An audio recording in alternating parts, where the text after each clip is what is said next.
ኤርትራን ህዝባዊት ሪፐብሊክ ቻይናን ብ1993 ዲፕሎማሲያዊ ዝምድና ከም ዝመስረታ ዝፍለጥ እዩ።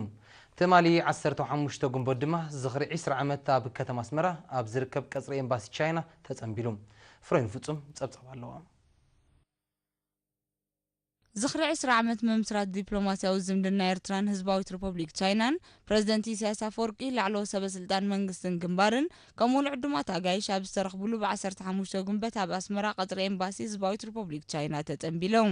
ኣምባሳደር ህዝባዊት ሪፐብሊክ ቻይና ብኤርትራ ሚስተር ኒው ቺያንግ ኣብ ዘስምዖ ቃል ኤርትራን ቻይናን ዝውንንኦ ተመሳሳሊ ባህልን ታሪኽን ኣብ ሕድሕዳዊ ምክብባርን ሽርክነታዊ ምትሕግጋዝን ዝተሰረተ ጽኑዕ ዲፕሎማሲያዊ ዝምድና ክምስርታ ከም ዝሓገዘን ጠቒሱ ኣብ ዝሓለፈ 10 ዓመታት ኣብ ጽላታት ትሕቲ ኣርጢ ትምህርቲ ጥዕና ዕደናን ካልእን ብሽርክነት ዝተሰላሰለ ልምዓታዊ መደባት ናቱ መርኣያ ከም ዝኾነ ብርሂዮም።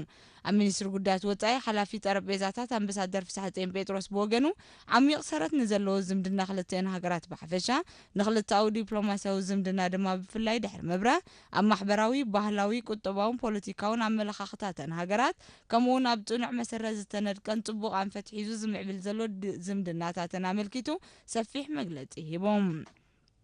ኣብቲ ሚኒስትሪ ዳይሬክተር ጨንፈር ኤስያ ፓሲፊክ ኣቶ ብርሃም ዳዊት ብወገኑ ኤርትራን ህዝባዊት ሪፐብሊክ ቻይናን ሃገራዊ ናጽነት ንምጉንጻፍ ዝሓለፈኦ ተመክሮ ብረታዊ ቃልሲ ከምኡውን ዝኽተልኦ ፖሊሲ ምኽባር ሓራ መስመር ኣብ ዝምድናን እዋታዊ ኣበርክቶ ከም ዘለዎ ብምጥቃስ እዚ ሽርክነታዊ ዝምድና እዚ ኣብዚ ኤርትራ ተኣትያቶ ዘላ ሓድሽ መድረኽ ቁጠባዊ ወፍሪ ንዝያዳ ምትሕግጋዝ ዘደንፍዕ ባብ ከርሑ ትጽቢት ከም ዝግበረሉ ረድዮም።